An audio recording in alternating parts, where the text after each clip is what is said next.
Loneliness affects every one of us at some point in our lives.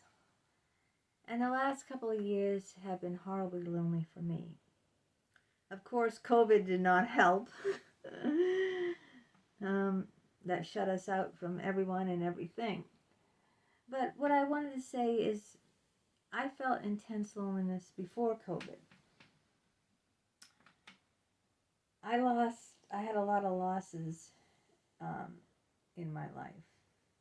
My best friend completely deserted me. When I first met my best friend, she was like almost 300 pounds. She was in a very bad marriage, and she had lost a lot of people in her life, a lot of other friendships, and she was desperate to have a friend, and I guess I was desperate to have a friend too. And our sons liked each other a lot, so they hit it off, and so did we. But then, as the years went on, she divorced and she took up with a married man and had an affair with him. And little by little, I was less and less important to her, especially after she had a weight loss reduction surgery and she lost a lot of weight too. Um, I had her over for Christmas and holidays when she had nowhere to go. And she bought a house, a brand new house after her divorce. I never was invited up her house once. Now, get this, okay? My handicapped son, Alex, he moved to the same town she lived in. Not just the same town, the exact same street her old house was in. She moved to the same street her old house was in. Now her new house was only like minutes from my son, and I told her my son moved to your town, and he only lives like minutes from your new home, and we go twice a week. I see my son. I travel there twice a week. Not once did she invite me up her house. Not once. Never saw her new home. She took her best friend, her other best friend, to the beach on a beautiful sunny, day where they're in their bathing suits and swimming. In Out of our 12-year friendship, 12 years now, the only time she took me to the beach was once, and it was a very cold day in October. It wasn't a beach day. I guess she just wanted to check that off her list that she finally took me to the beach. And we had to wear jackets, and we only stayed a half an hour because it was freezing. I felt used. I tried to make plans with her. Every time we made a plan, oh, I'm sorry, this came up. Okay, that's fine. I'm flexible. Let's do it next week. Made plans. Oh, I'm sorry, this came up. I'm starting to question this now. 2 times? Then, after it happened 3 times in a row, I wrote her off permanently. I said, I'm not going to be anyone's doormat. You know, I just felt so used. And so, I didn't, it was like that with all my friends. They used me. So I figured I might as well not have any friends. I mean, what's the point? If you're going to be lonely, what's the worst feeling of all is feeling lonely when you're in a relationship, okay? I'm not in a relationship. I don't have any friends except for my husband and my 2 sons. I don't have anyone in my life. But I feel a different loneliness. It's much worse when you feel lonely when you're in a relationship with someone. That's the worst kind of lonely you can feel. Because you know, that person is supposed to be there, but isn't. So it just adds more. I don't know how to describe it. It's the worst kind of loneliness for me, to be lonely when you're in a relationship with people. And all my friends are like that. They just use me. They only call me. I don't have friends, but when I used to, they only call me when they have problems. Anytime I have a problem, they don't want to listen to it. They don't care. So I lost my best friend. I lost my job, and I lost the man that was like a father to me, my psychologist of 16 years. When I needed him the most, he wasn't there for me. Surprise, surprise, surprise. when my son was brutally beaten, and I called him, and he just never called back. When I questioned him why, he just said I was busy, so arrogantly like that. So I lost him, on top of, losing my best friend, on top of losing my job. So you're getting the point. I'm getting more and more and more isolated, and more lonely, and it's just, it's a horrible feeling to feel like there's no one out there for you. Like, I can't pick up the phone and call anyone. I have no one, If something, goes wrong, let's just say, okay, I'll give you an example. Let's just say, God forbid, my husband had a heart attack. I have no one to call and say, can you help me? My husband's in the hospital. Nada.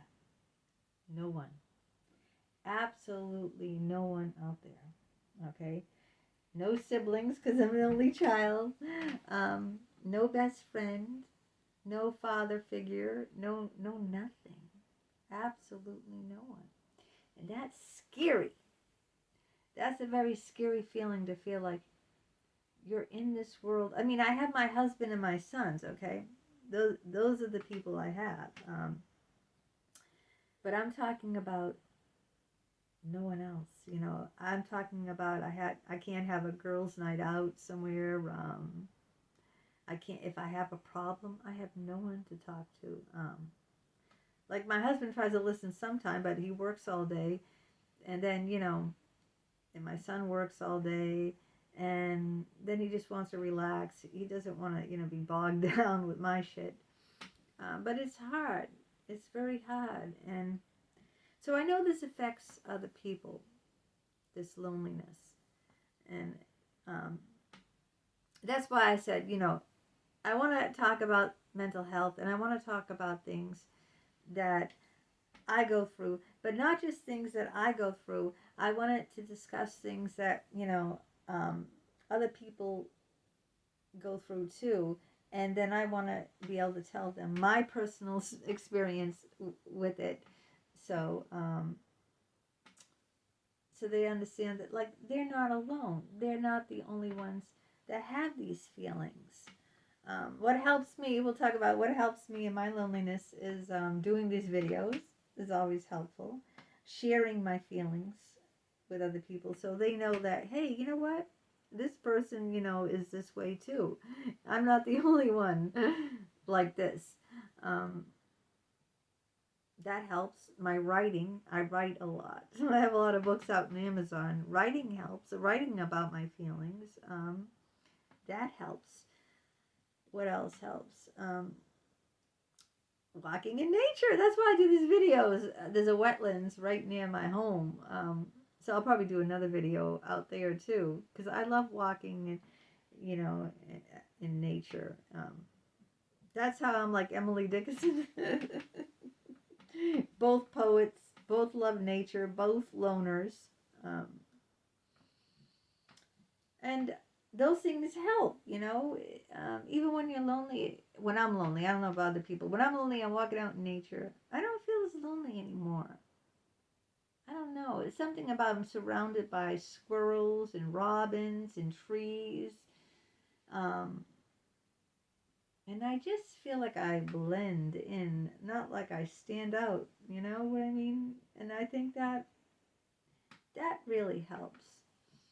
Walking around in the woods, and just, I don't feel as lonely and as isolated anymore. And of course, talking to you, a lot of people like my shyness video.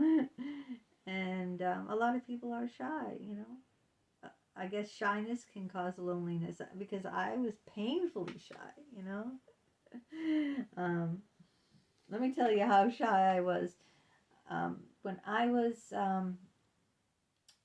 small, but not that small, maybe, I don't know what I'd be, 12 to 14. I'm guessing that range. It was like, I was toilet trained. I want to say that, because my mother was a wicked, wicked witch. But she was very close to her best friend's daughter, who was a year younger than me, and they would smoke and swear, and I never smoked cigarettes. I didn't smoke anything. People think I'm on drugs, but I might have a few drinks in the evening, but I don't drink doing these videos or anything, or during the day. But anyway, she came over, Becca, and they were hanging out in the kitchen smoking and whatever, and talking and everything, and I had to go to the bathroom. I had to go pee really bad, but in order for me to, I was in my bedroom, and they were in the kitchen talking, and if I came out to use the bathroom that was in the hallway, they would see me, because where they were sitting in the kitchen table, you could see directly into the bathroom. So they would see me walk out and go in the bathroom. So I felt trapped, because I really didn't want to say hi to Becca, because I just hated the whole situation with her and my mother. I was jealous and everything of all the time she gave her. And I was painfully shy. I didn't want them to see me. And I had to go pee in the worst way. So the only way to go pee was I took some sort of like, I don't know, bag or something. The like plastic tote bags or something like that. And I peed in the bag in my closet. I'm not making this up. Just so I wouldn't have to, go out and use the bathroom, and then I would run. They would see me, and what could I do then, right? I used to hide in my room all the time as a child. All the time I would hide in my room. So, yeah, I felt very lonely growing up. I was an only child growing up. And my father was a schizophrenic, and my mother was narcissistic and beat me up and called me horrible things. And there was no one to turn to. I didn't have anyone I could tell this to. I certainly couldn't tell these things to my peers, my friends at the time. They're only girls in high school, It's not like, I don't know, you don't want to tell. I mean, at least for me, I was ashamed. I don't want to say these things to, my friends. I'm not going to say this stuff. I had no one to turn to. I had no one to tell the horrendous life I had. In fact, these girlfriends thought I had a great life. You can't tell. You walk in someone's house. You could walk in your friend's house, and it's a mansion. It's huge, and they have all these, really high ceilings and expensive furniture, and you might think, wow, this girl's got it made. Look at how she lives. She's driving, this kind of car. She got her own car, and she lives in a mansion, and she goes. They own a boat, and they go on European vacations, etc. Right? You really don't know. That girl could be sexually raped by her father. I mean, what I'm trying to say is, outward appearances, you can't tell. You can't tell. Someone might seem to have it all, and they don't. They got it really, really bad. Okay? So you don't know by outward appearances. You can't tell what someone is going through by just looking at outward appearances. Because no one knows what goes on behind closed doors. No one. So I remember telling this girl later on when I met her at the park, this old friend of mine, and she was with her kids and I was with, mine. And I told her what my mother was really like, because after all, I was an adult then. She was an adult, okay? And she just burst into tears. She just couldn't believe me. She was just like so shocked. Like, like she was shaken. And then later on, I felt guilty that I even told her about my mother. Like, I shouldn't have messed up her perfect image of my mother. I shouldn't have said anything to her. Because I really she just had this, fantasy image of her. And then when I told her the truth, what she really liked, it just really hurt her to think that. So, I mean, I don't know. I felt bad afterwards saying it. But why should someone believe something that isn't true, Anyway, I wanted validation. I deserve validation that this happened to me. I was abused. That's validation. I never had any validation. So I just needed the validation. And now, now I'm validating everything. Now I'm owning all the truths. I'm coming out and saying everything, you know? So, well, anyway, that's my lonely video. If you suffer from loneliness, you don't have to. We can talk and leave comments, and maybe we'll have something in common, and we can keep communication up. That's why I say I love when people write comments on my YouTube, because then, yeah, and I always reply to the comments. I'll always, if they're nice, if someone's trying to be mean and nasty, of course I'm not going to reply to you. I'm going to block you and report you. But I mean, if someone is being nice and they're opening up about their struggles, I'm going to respond. And then that's a good way to communicate and share. And then you don't feel so alone because someone else is going through that stuff too. Okay, so till next